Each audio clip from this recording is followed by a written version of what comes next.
Welcome, lovely people. Welcome to the SNGC podcast. We're back with the second episode. I'm Jordan. I'm one of your few hosts, and I'm here with my friends. Would you like to introduce yourselves? Kyrie. Hello, people. How y'all doing this lovely day? And Ian, just glad to be back. Glad we're finally doing the second episode. Yeah, it's good being back. We missed you guys. But before we get into that, I have a quick question. Have you liked the video yet? Have you even subscribed? You keep coming back to the channel. You're not subscribing or liking the video. I'm feeling a little disrespected, but we gonna get back into that. How's your week going, man? How's your week so far? Well, finally joined track. Y'all know. Okay. Try to be Usain Bolt. Bro. I mean, like, if I can, I will. You know what I'm saying? All right. You won't get Justin Gatlin, but don't worry. So how about you, Jakari? My week was chill, Just had to go to classes. I did extra classes this week because they added a new class in my schedule. I'm not sure if I like it, though. But other than that, my week was fine. How about you, Jordan? Hey, man, my week was, it was good. It was interesting. I don't know. My school is just interesting, so I feel like every week is something new. Every time I'm with my friends, I always have like a new experience in school. So I'm gonna say my week was good. All right. Sounds nice. So since it's the second episode, we're gonna branch off to one of the things we talked about last episode. When we talk about how you bring people into the church and how can you tell your church is dying. And one of those reasons why people leave is because some people can't forgive. And so that's the second, a second thing for the podcast. At what point do you forgive somebody? There's a lot of things going on in the world that people ain't not gonna forgive them. Like Kyrie Irving, Kanye West, they ain't gonna forgive them. Hey, I might forgive Kyrie, but Kanye a little doomed. I'm sorry. Kanye's a little doomed, man. At what point do you forgive somebody, Ian? Well, I mean, like, first we have to look at what forgiveness is, right? Mm-hmm. From both sides of, like, the offense. Because, like, let's say I were to bump into you by accident. That's a mistake. That's, like, simple forgiveness, right? I know where I went wrong, and I know how I wronged you. Something simple, right? But then when you get to more controversial things where people aren't willing to relent on their views and, like, where they stand on the topic, well, then it's harder to forgive. How you feel about that, Jakari? Well, for me, forgiveness is like, once you do something to somebody and you did it, like, say you was fighting with somebody and you didn't want to fight them, or you probably was upset that day. You go to them and you be like, I didn't mean to fight you. I didn't mean to do what I said or say what I said. That's simple forgiveness, That's cool. I had a conversation with my father about forgiveness, and he mentioned that Christians are humans too, and it's going to be hard for them to forgive people. I truly do understand that. I truly do. But why understand. is it so hard? Because we're humans, and at the end of the day, we're not like truly up there where we could just look past everything. We have emotions that's gonna draw us to a conclusion that this person did me wrong. I'm gonna get him back. Yeah, exactly. But here's the thing about forgiveness. What I said was that you have to forgive because you, as a Christian, the ultimate goal is to be Christ-like, and forgiveness is one of those qualities that Christ has. So if you can't even forgive somebody over, you ain't gonna pay me back on that chip bag, bro. That was 50 cents. You ain't gonna let that one slide. You ain't gonna forgive somebody when they bump into you, so you want to start a fight and quarrel with them. If you can't even do something so simple, what truly makes you feel like you're gonna achieve the Christ-like level? And remember, God said, just go on your knees and pray, and He asks for forgiveness. Exactly. Just think about it.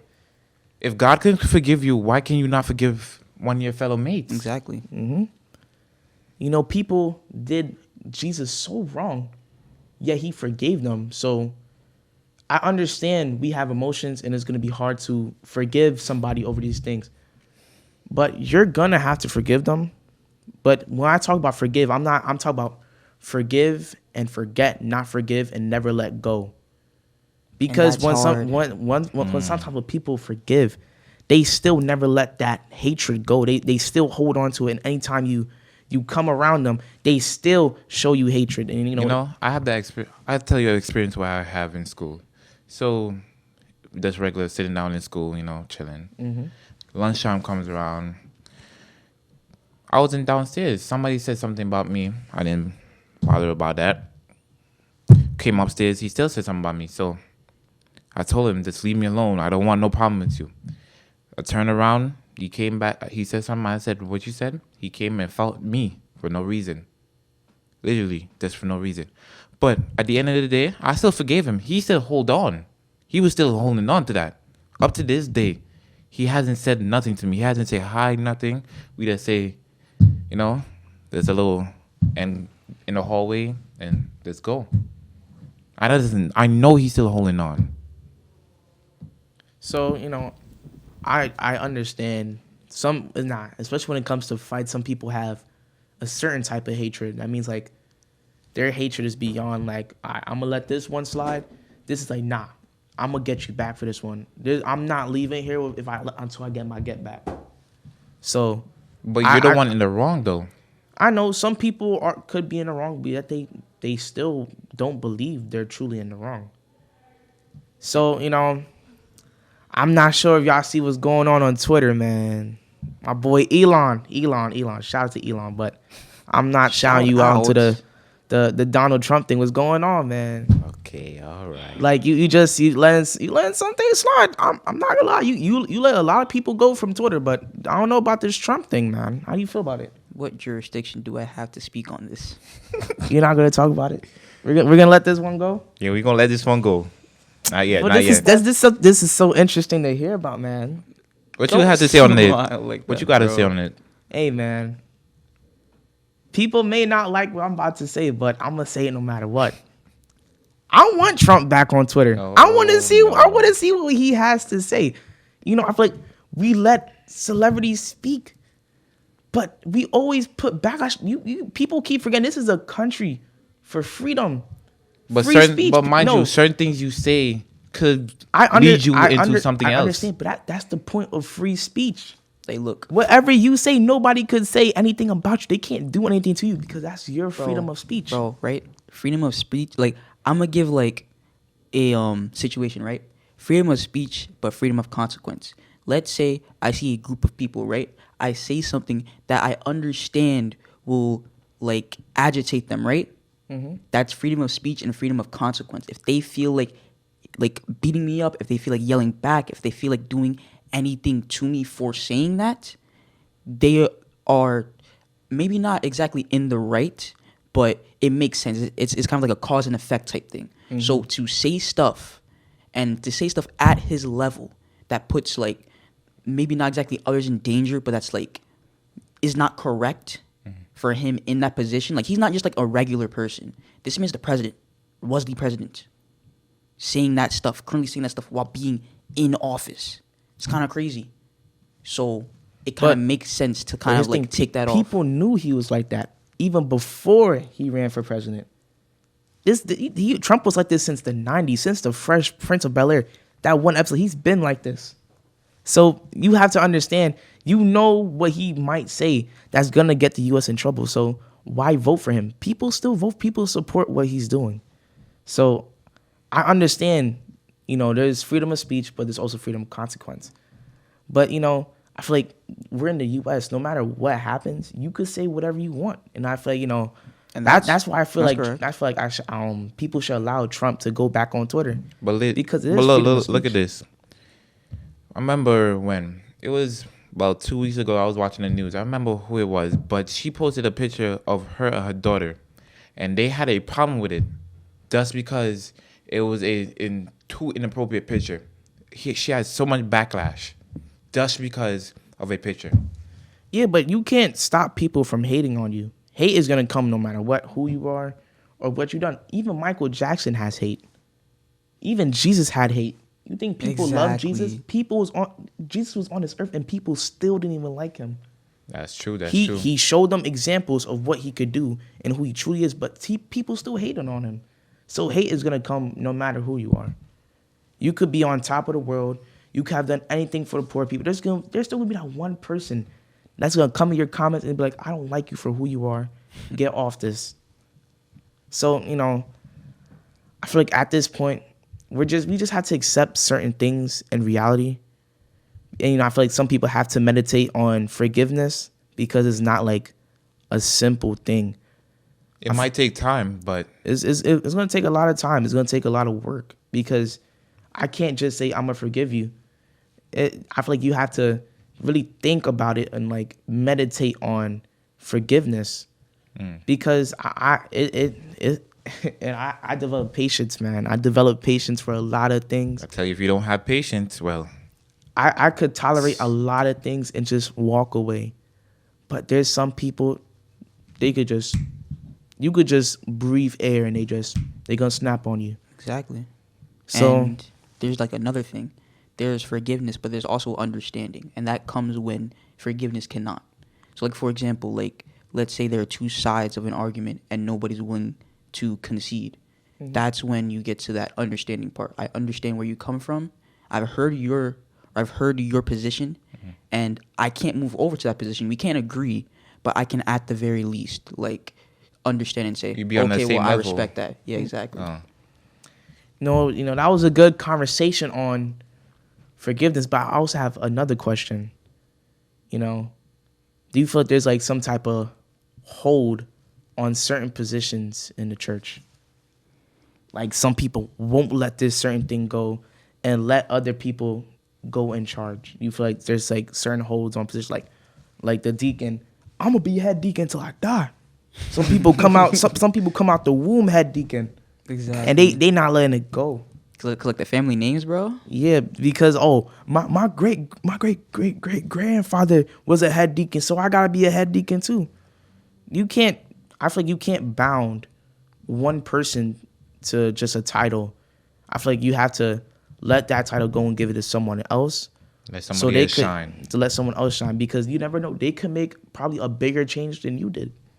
So, how do you feel about people holding on to positions in church? Some people, for me, it's kind of hard because, watch, me, I work as a AV member in the church. And, with my fellow mates and my fellow co-workers, I feel like as one of the supervisors, I let them control more things than to me hold on and saying, oh, no, do it my way or don't do it at all, You feel like, people are good at certain things, so let them do that. Exactly. That's understandable. How do you feel about that, Ian? Well, we're talking about like head positions, right? Like, yeah, like just holding like on to those. Any type of position. Well, I mean, like a leader is supposed to be a leader.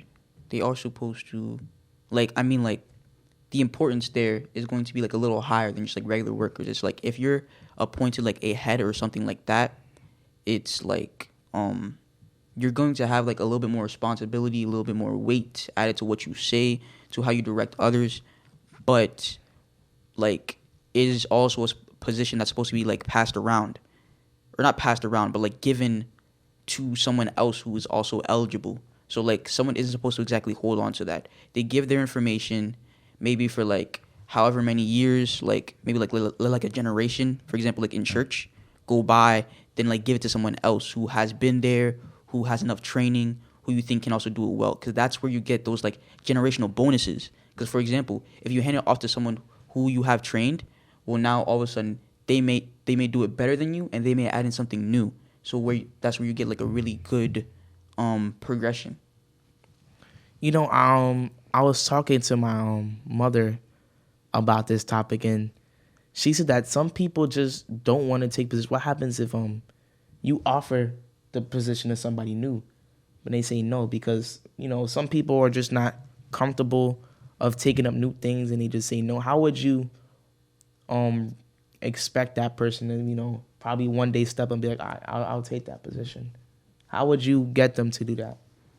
I mean, like, first thing that comes to mind is like some people may have not been exactly like trained for that position. So it's like you're telling them, "Oh yeah, go ahead, do this," but they don't like show an active interest in it. They may have simply just been like forced in it by someone else. So it's kind of like capitalizing on people's interests, and at the same time, like a lot of the times people will take stuff if they know the benefits. So like a lot of times I know like people in our church, right? They may not take things because all they see is like the downsides of it, like, oh, it's so much work with this, so much work with that. But if the benefits are transparent enough, I'm sure people will be willing to like step up and take those positions. How you feel about that, Chikari? Well, I gotta think about that. Because in the past we've seen like especially when it comes to, like, to youth, they offer us a lot. Like even though most of us complain, they do offer us a lot. Like, you want something to make a change, we're gonna give you this position. But then when they give it to us, we like, nah, that's like too much work. Yeah. Exactly, because we need the training, and you can't just throw it onto us. You need to. I mean, of course they're not gonna throw it on to us, but when they train us and they show us what it does, what could happen and what could really change. Some people are like, oh, I'm too scared, or I'm just not too comfortable doing this. So like, how do you expect change if you're not willing to make the change? Well, as you said, some people are not comfortable doing it. So, mind you, there's a lot of youths in the church. So, if that one youth don't want to do it, you ask another youth and another youth until you get one person that will, do it. And then when they see they're doing it, then they'd be like, okay, I might try it out, Okay. So it's like expand on your options of who you may want to give the role to. Okay, that's good. So these are good, just a good conversation. It's not nothing too big. It's like a calm conversation. So man, you see what's going on in the world, man. What's your opinion going on? How you feel about the Kyrie Irving situation? I didn't hear too much about it, but what he said about the Jews, he didn't really say anything. It's more like he posted a link to his Twitter, and it was to like a book or movie about saying how the Hebrews were black. So that kind of caused an outrage. But here's my thing about it. Not only did he post a link, he posted a link from Amazon.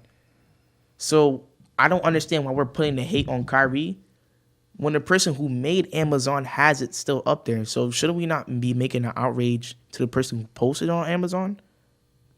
But I feel like not a lot of people gonna agree, and not a lot of people are gonna listen to that. That's what people skip over.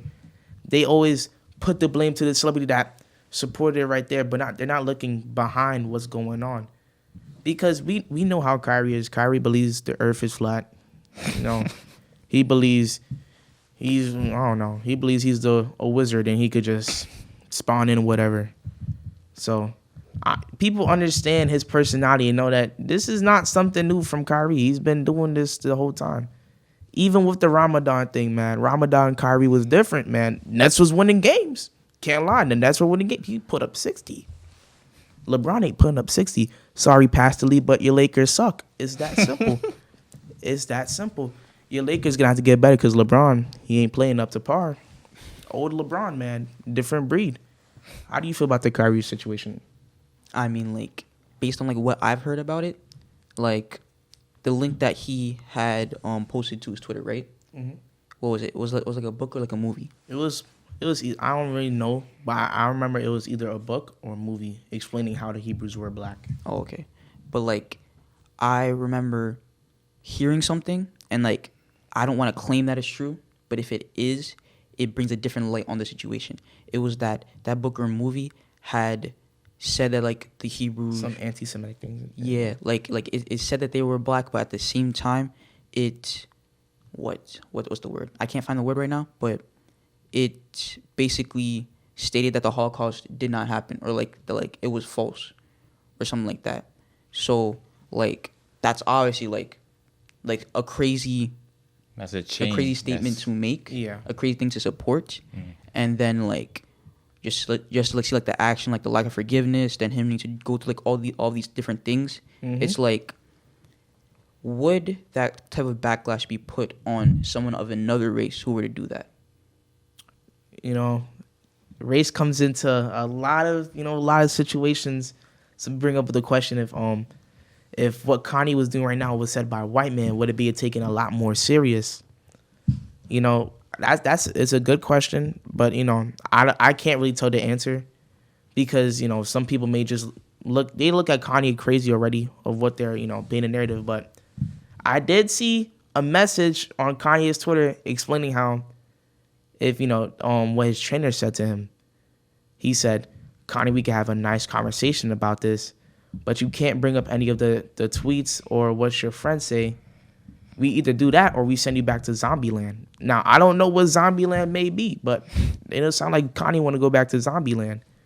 So I don't really know how to feel about that, man. We just got to sit here and meditate on this, because, you know, what's going on in the world is kind of a lot right now, man. And the words of Illuminati, the world is full of bots. It's full of bots right now, man. And we gotta find out what's going on. We gotta find the bigger truth to reality right now. If you're talking about what's happening in the world, you heard about that new movie that the Black Little Mermaid. Everybody's hating. Oh, the mermaid's black. You know, it's a custom of a white mermaid. But I mean, they're trying to change what everybody knew, like the story everybody knows. Like, everybody knew the Little Mermaid was like white, so it's like. But mind you, it's just a fictional movie, so yeah, you could just change whatever you want. But the Little Mermaid goes like a long time ago, so it's like, and there's like so much movies on it already, and the character is white. The Little Mermaid is white, so now that it's changed, people don't really know how to feel about it, because it's like, imagine you've been doing something your whole life, and you're good at it, and you always been good at it. And out of nowhere, they make a change. And that change kind of like throws you off. And now whatever you try to do that you did before, it doesn't work anymore.